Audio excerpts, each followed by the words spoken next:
السلام علیکم ورحمۃ اللہ وبرکاتہ۔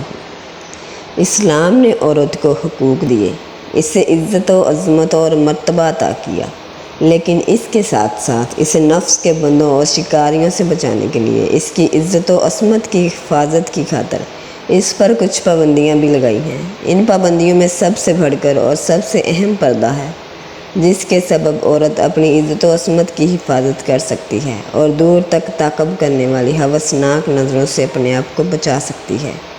مگر بدقسمتی سے یہ اہم ترین قرآنی حکم بھی دیگر احکام کی طرح پشت ڈال دیا گیا ہے۔ آج پردے اور حجاب کو دقیانوسیت کا نام دے کر اسے ختم کرنے کی کوشش کی جا رہی ہے اور بے حیائی کو روشن خیالی کا بادہ اڑا کر مسلمانوں نے اپنی زندگی میں شامل کر لیا ہے، جس کا نتیجہ بے حیائی اور فحاشی اور یعنی کی موجودہ لہر کی صورت میں ہمارے سامنے ہے۔ جدید فیشن کے نام پر نت نئے اور ایسے حیا سوز لباس مسلمانوں میں رائج کیے جا رہے ہیں جو ستر پوشی کی بجائے جسمانی خطوط کو مزید واضح کر دیتے ہیں۔ ہم نے پردہ نسواں کو جو در حقیقت ہمارا پردہ ناموس تھا، ایک گھٹیا اور فرسودہ رسم سمجھ کر اتار پھینکا ہے۔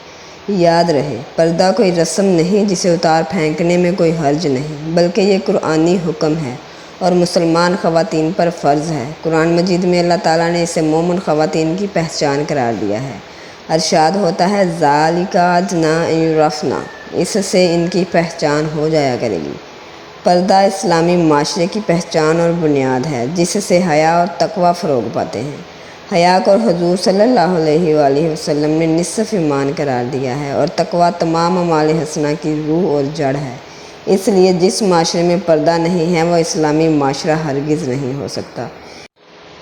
پردہ کے متعلق قرآن مجید میں جو احکامات دیے گئے ہیں اور احادیث مبارکہ میں جن کی وضاحت کی گئی ہے، ان کے مطابق عورتوں کا نامحرم مردوں کو دیکھنا، ان سے بات چیت کرنا اور میل جول رکھنا سب ناجائز ہیں، سوائے مجبوری کے۔ اسی طرح مردوں کا اجنبی عورتوں کو دیکھنا، ان سے بات کرنا اور ان سے میل جول رکھنا بھی جائز نہیں۔